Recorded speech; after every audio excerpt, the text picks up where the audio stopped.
Alrighty, guys, I'm back with the second video in the bonus question video series. And if you are starting here, start in part one. All right, let's get into it. Sharing screen and going to questions. Okay, so in the last video, I left off on question number 25. So now we're going to do 26. Compared to a joint life insurance policy, separate whole life insurance policies on each of the insureds typically will result in what? This is higher combined premiums because just like with the payment modes, it's kind of like Costco, right? Like you're buying in bulk. So buying a joint life insurance policy on two people will be cheaper than buying a policy on two people separately. Which statement is true about life annuities?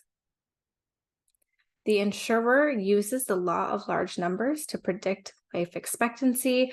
I've mentioned before that the payment that you'll receive on an annuity is based on your age and gender. And that is how they use the law of large numbers to basically come up with the premiums for all of us, right? That's why men are a little bit more expensive, even if they're the same age as someone. Like, let's say you have a boy and a girl and they're twins, the boy will be more expensive because law of large numbers tells us that the men will die sooner. Okay, when a terminated employee elects the conversion option under a group life insurance plan, the new policy premium is based on the insurer's current rate for other individual applicants.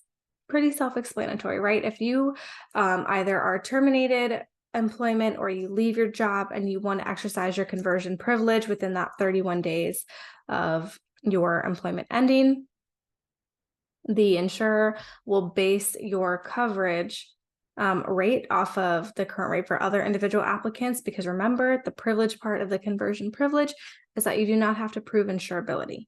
So they don't have your medical history or records to go off of when determining what your premiums should be.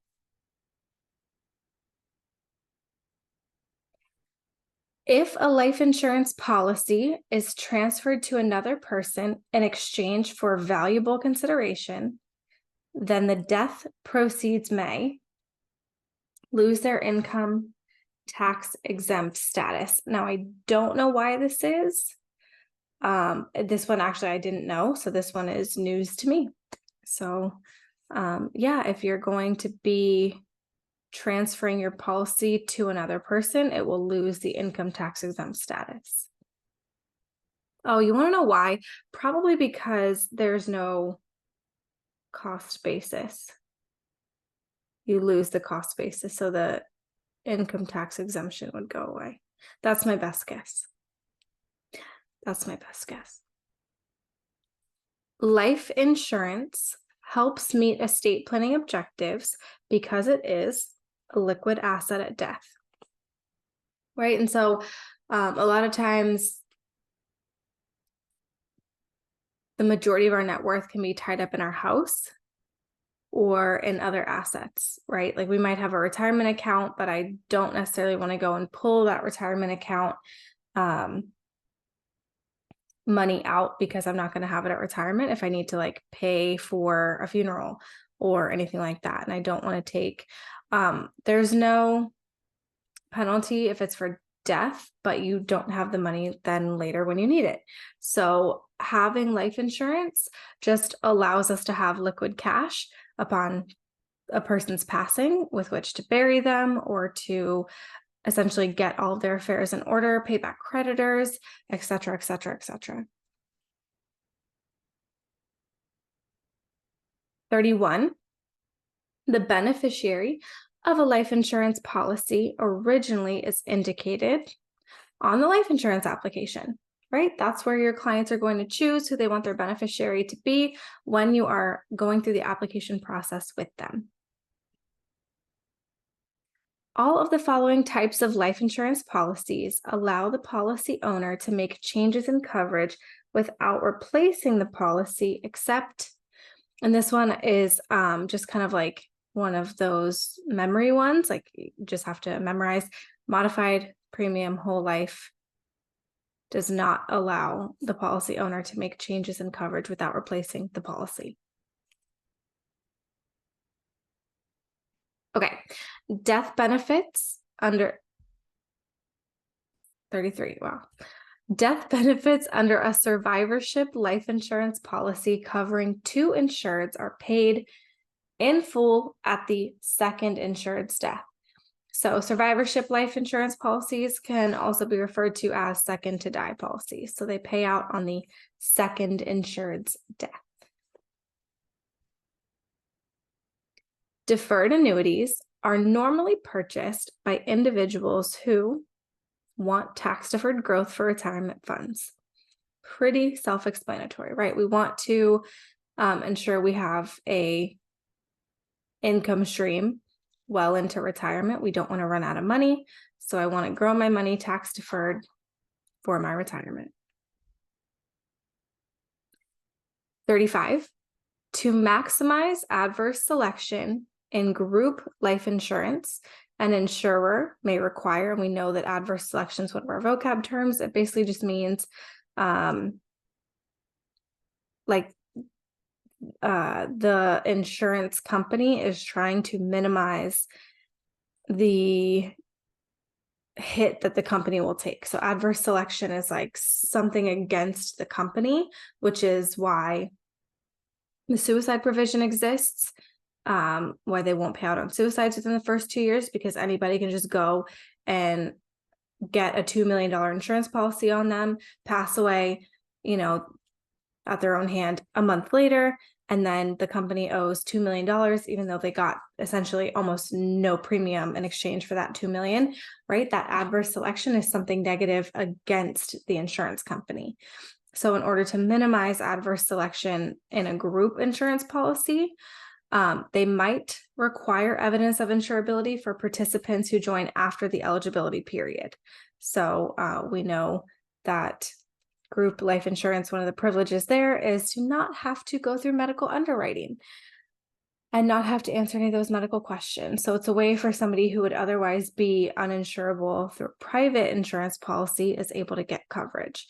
But you might lose that benefit if you attempt to join after their eligibility period. They might make you go through like a medical underwriting process. So it's good to know. I didn't know that.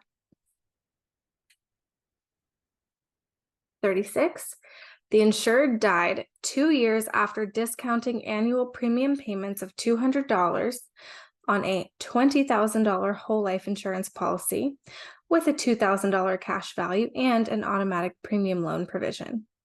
How much will the insurer pay to the insured's beneficiary?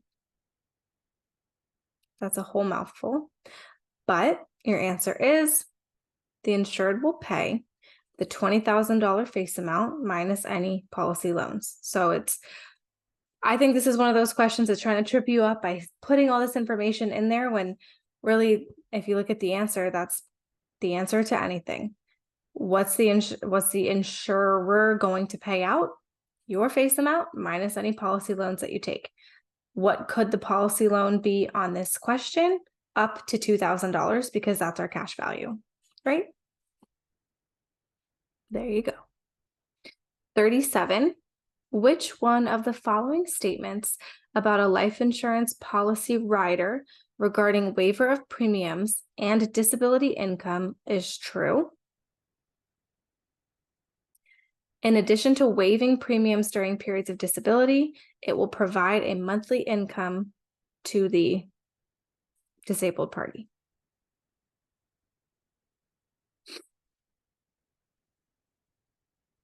All of the following statements about ownership provision in a life insurance policy are true, except, now this is, again, vocab. You have to know what the ownership provision is.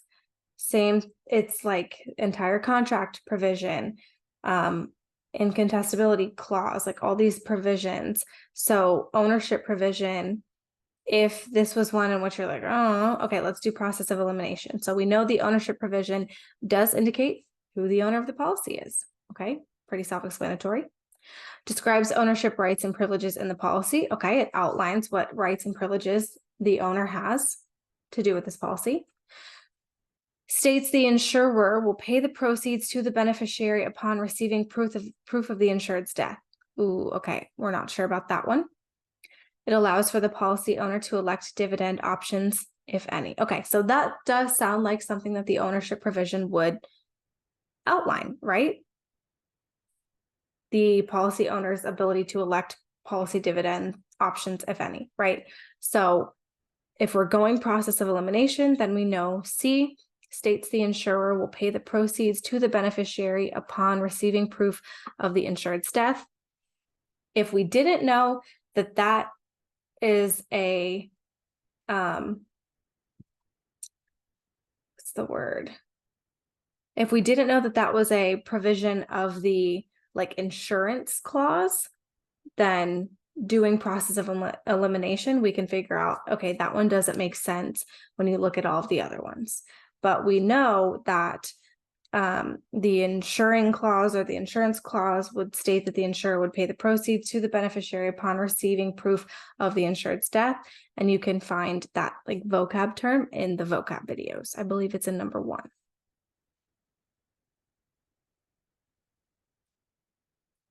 All right, 39. The trustees of a qualified retirement plan received notice of several claims against the accrued benefits of a key employee, age 52.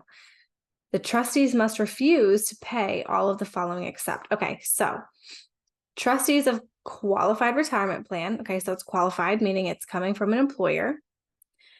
They received notice of several claims against accrued benefits of a key employee. Okay, so there's claims. Someone or something has made a claim against the money inside this qualified retirement plan of a key employee whose age is 52. Now, what do we know about being age 52 and qualified retirement plans? We can't touch the money in the qualified retirement plan until we're 59 and a half, right? So this is saying that the trustees must refuse to pay, because they're not 59 and a half, all of the following except, and of course, if the IRS comes after you and they present an order for collection, you better pay it or you're going to jail. So yeah, I think that one's pretty self-explanatory. If the IRS comes a knocking, you better answer. 40. An immediate annuity is purchased with a single premium, right? Because if we're going to be receiving benefits immediately, we're not going to be paying in small increments over time. We're going to do one lump sum, single premium, and then, I give you $100,000 and I want you to pay it out to me over time. More like, okay, I'll give you $1 million and I want you to pay it out to me over 30 years. So immediate annuities, you receive benefit payments immediately, which means it's purchased with one lump sum premium. Okay, 41. Once a contract is deemed to be a modified endowment contract or a MEC, how long does it remain so? So we know a MEC, a modified endowment contract, is a policy that accrues cash values higher than the IRS allows. So when you put in a life insurance, like a permanent life insurance, like an IUL or a whole life insurance application, for X amount, there's X amount of a death benefit, and then there's X amount that's going towards your cash value, right? So if the premiums are $200, let's say $40 of it is paying my premium and the rest of the $160 is going towards my cash value. Well, there's room for me to put in more money, right? However, there is a ceiling on that. Whereas a Roth IRA has a maximum contribution of $6,500, your maximum contribution of cash value into your life insurance policy is determined based on how much insurance you purchased. So there is that ceiling, right? So maybe you can put in up to okay, if you did $200 a year, that's $2,400. Maybe you're allowed to put in $6,500 a year. We'll just keep it the same as the Roth. If you put in more than $6,500 a year in that cash, all of a sudden now you're at a modified endowment contract because you put in more than what the IRS said you were able to. So if your contract becomes deemed a modified endowment contract, how long does it remain this way? Forever. It remains that way forever. You can't put it back. Okay, for some reason, when I scanned this in on my copier machine, it missed this page. So I had to scan this page in with my phone and then like combine it. So it looks a little weird. Terribly sorry. Okay, 42. A withdrawal from a deferred annuity must be authorized by who else but the owner? So the owner in an annuity can be the annuitant, but you can also purchase an annuity and be the owner of that annuity, but it's for someone else's benefit. So a withdrawal from the deferred annuity must be authorized by the owner, not necessarily the annuitant, unless they're, of course, the same person. But the owner of the contract authorizes the withdrawals. Okay, group life insurance plans generally require participation by, this is just going to be one that's memorization, 75% of eligible employees under a contributory plan. 75% of eligible employees under a contributory plan. So contributory plan meaning the employees are paying part of the premium. 75% of eligible employees have to opt into this if they're all paying for it, or if they're all contributing to the premium. 44, which rider is included in a policy with whole life insurance on the principal insured and term insurance on the insured's spouse and children? This is going to be a family rider. Now, if this question said, which rider is included in a policy with whole life insurance on the principal insured and term insurance on the insured's children, we know it would be a children's term rider, right? So this one's family because it says spouse and children. If it was just children, it would be a children's term rider. Oh, too funny. All right, 45. The authority to select a settlement option under an individual annuity contract resides with the owner,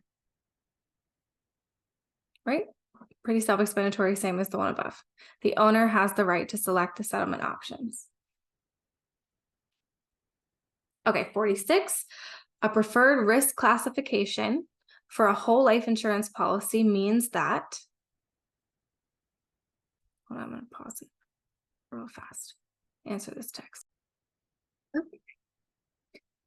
All right, 46. We're almost there. A preferred risk classification for a whole life insurance policy means preferred risk. This means the premium rate is lower than the standard rate for the identical policy, right? Standard, if you get rated premium, means your policies, I'm sorry, if you get rated preferred, it means your premium will be a little bit less expensive than if you were standard. 47, a misleading life insurance policy illustration may result from any of the following except, and this one's going to be reflecting the time value of money. So this one I had to kind of stop and like do some research and like think about. So misleading life insurance policy illustration may result from assuming unreasonable interest rates. Yes, you don't want to illustrate that a policy is going to return 20% every year. You don't want to do that. Excluding guaranteed values, showing dividends that fail to reflect past performance. Obviously, when we do the illustration on what the policy could return, it's based on a back test of what the market has done in the past. So you do want to show something that reflects past performance because it's a good indicator of what the market could potentially do in the future, right? So reflecting the time value of money would not be a misleading life insurance policy illustration. Time value of money just means it's better to have money today, like to get $10,000 today, than to get $10,000 3 years from now. Because if you get that $10,000 today, you could over the next 3 years gain interest on it, so it's worth more than it would be if you got the $10,000 in 3 years. So that's your time value of money. So you would want to reflect the time value of money on your life insurance policy illustrations, because you want to show if you put the money in here and it gains, potentially this amount of interest, you have more money at the end of 3 years than you would if you started in 3 years. So I hope that was helpful. Okay, one parent purchases and is the owner of a juvenile life policy on a child, with the other parent named as the beneficiary. If the policy contains a payer benefit, who must become disabled before premiums will be waived? We know it's the payer benefit, which means it's the parent that purchased the policy and is paying for the policy that would have to become disabled before the premiums would be waived, not the parent that's the beneficiary.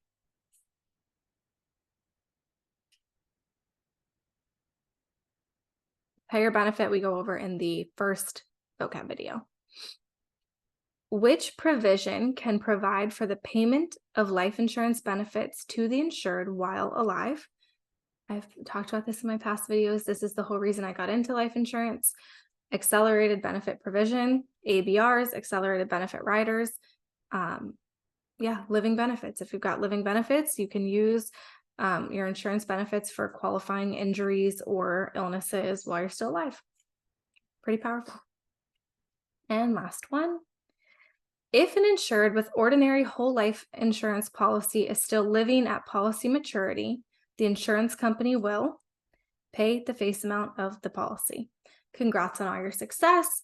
You made it to age 100 or whatever policy maturity is.